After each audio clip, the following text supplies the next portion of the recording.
Mic check. 1, 2, 1, 2. Are y'all ready? Yeah. Are y'all ready? Yeah. Y'all ready? Yeah. Press play!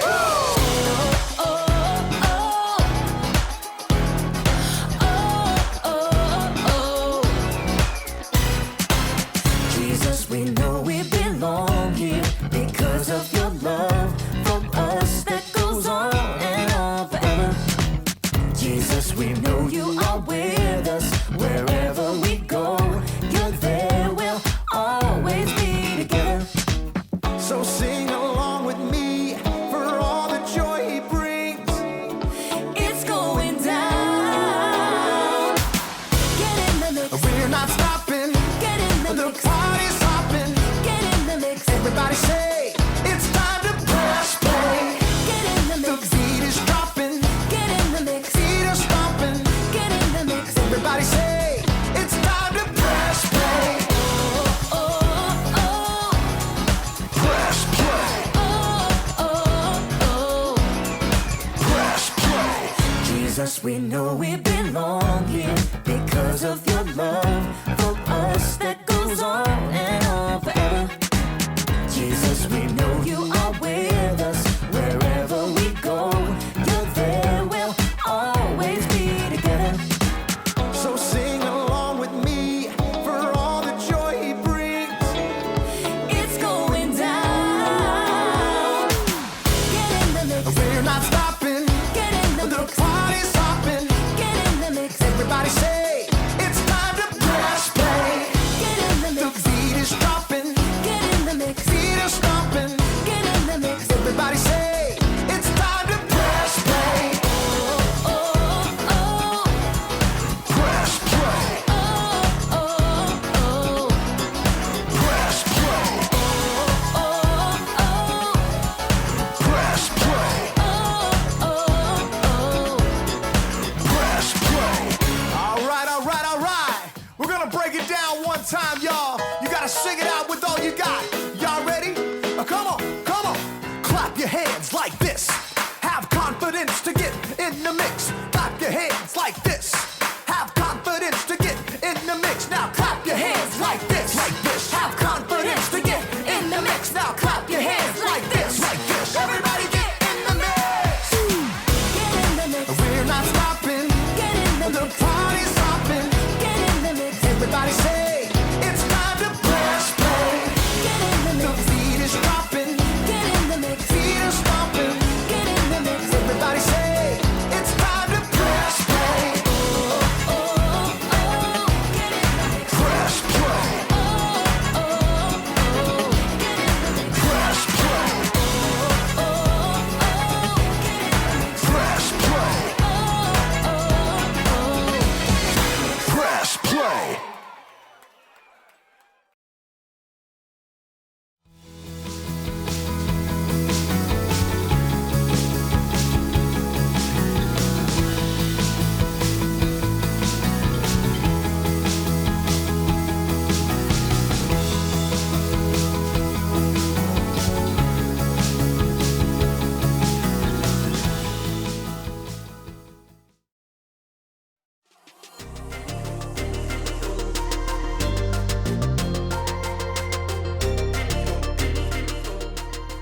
Hey everyone, I'm Graham, and I'm here to give you a little bit of confidence. Confidence is learning to see yourself the way God sees you. When you're confident, you don't just sit around waiting for something to happen. No, when there's a game to be played, you get off the bench and play. When there's a challenge to be met, you face it head on. When there's music to be played, you get in the mix, grab an instrument, and make some noise.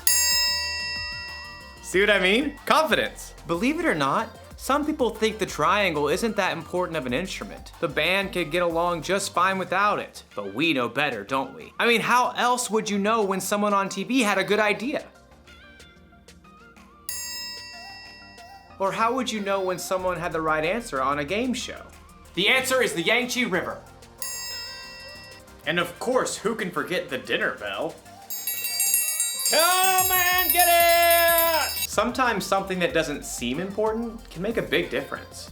And in today's story, we'll see how God used someone who didn't think he was important. And that someone's name was Gideon? Right, Gideon. See you in a bit. The Bible. It's 66 books of history, stories, letters, and poetry that fit together to form God's one big story. The epic adventure of how He created us and loves us so much that He made a way to rescue us. As we travel through the Bible, from Genesis to Revelation, we discover people who met God and found their lives changed forever. Now, for an amazing story, inspired by the book of Judges, chapters 6 through 8. As many times before, the Israelites turned away from God. He allowed the Midianites to take over their land. God's people hid out in caves. When they tried to grow plants or tend to livestock, the Midianites would show up and destroy their crops and animals. At last, the Israelites cried out to God for help. He heard them and sent the angel of the Lord to a man named Gideon, who was threshing grain in a winepress. Mighty warrior, the Lord is with you. All Gideon could do for a moment was stop and stare. Pardon me, sir. You said the Lord is with us? Then why has all this happened? The Lord has deserted us. You are strong. Go and save Israel from the power of Midian. I am sending you. Pardon me, sir, but how can I possibly save Israel? My family is the weakest in the tribe, and I'm the least important member. I will be with you. Even with a direct message from the Lord, Gideon was still nervous about the whole thing. Give me a special sign. Then I'll know it's really you talking to me. So God gave Gideon a sign, sending fire to burn up meat and bread. God's spirit was with Gideon, and when the Midianites and the Amalekites gathered to attack, Gideon sounded a trumpet for the Israelites to follow him. But even as the army gathered, Gideon once again pleaded to God for another sign. God responded by letting dew fall on a fleece, and then on the next day, only on the ground surrounding it. Okay, I've got it. Thank you. At last, Gideon was convinced God wanted to use him. He camped with 32,000 men at the spring of Harod and prepared for battle. Here, God spoke again. I want to hand Midian over to you, but you have too many men. Too many?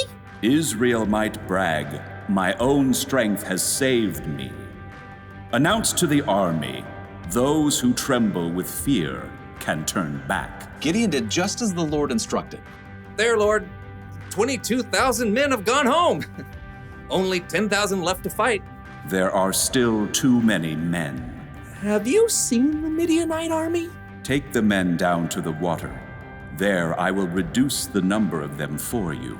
Even though it must have worried Gideon to lose more of his army, he did just as the Lord said. Field trip to the lake, everyone!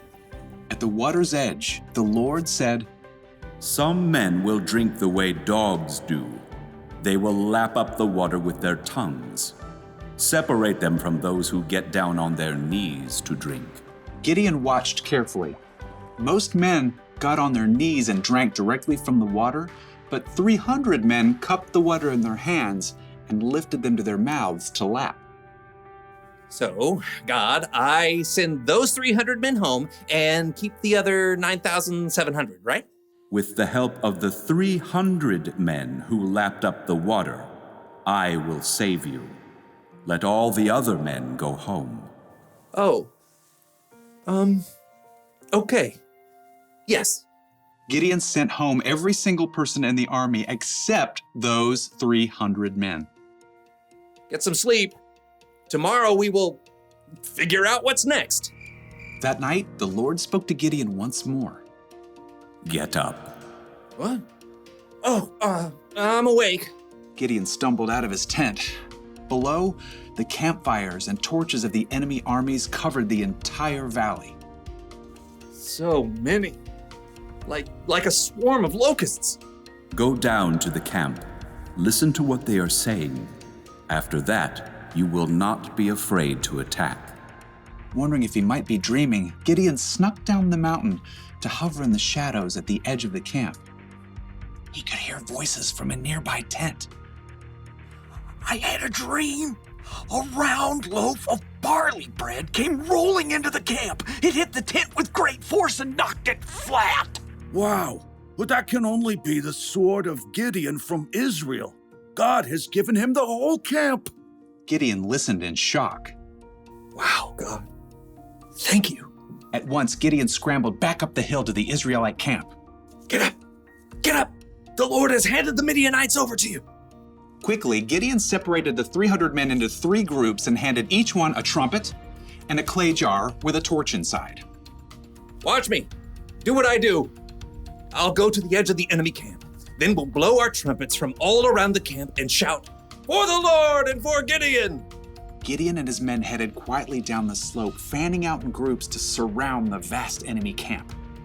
Okay, get ready. As soon as Gideon sounded his trumpet, he smashed his jar so the torch shone brightly. The other 300 men did the same.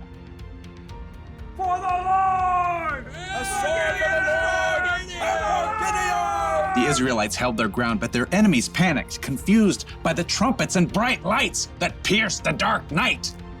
They're coming from everywhere! The enemy armies were so confused, they began to fight each other, and then they fled in fear. After the men! Gideon and the Israelites chased their enemies all the way to the Jordan River and beyond until all the enemy armies were destroyed. The Israelites begged Gideon to rule over them. I will not rule over you. The Lord will rule over you. Yep, Gideon was an underdog, filled with doubt, but he still chose to follow God, and God used him to save the Israelites. According to Gideon, he was the least important family member and the weakest family of his tribe. He certainly didn't think God would use him to lead an army to victory over their enemies. But sometimes God uses people who don't seem important to make a big difference. You see this all through the Bible. Think of Jesus. He didn't pick the strongest, smartest, and most holy people to be his 12 closest friends. He picked regular guys, fishermen and tax collectors to be his disciples, and they went on to make a huge difference in the world. Hey, maybe that means God can use someone like me too, or someone like you. We don't have to know everything. We don't have to be important. God can do big things through us. Maybe he can use you to help a friend who's having a bad day. Maybe he can use you to solve a problem in your community. Or you might invent something that's never existed before.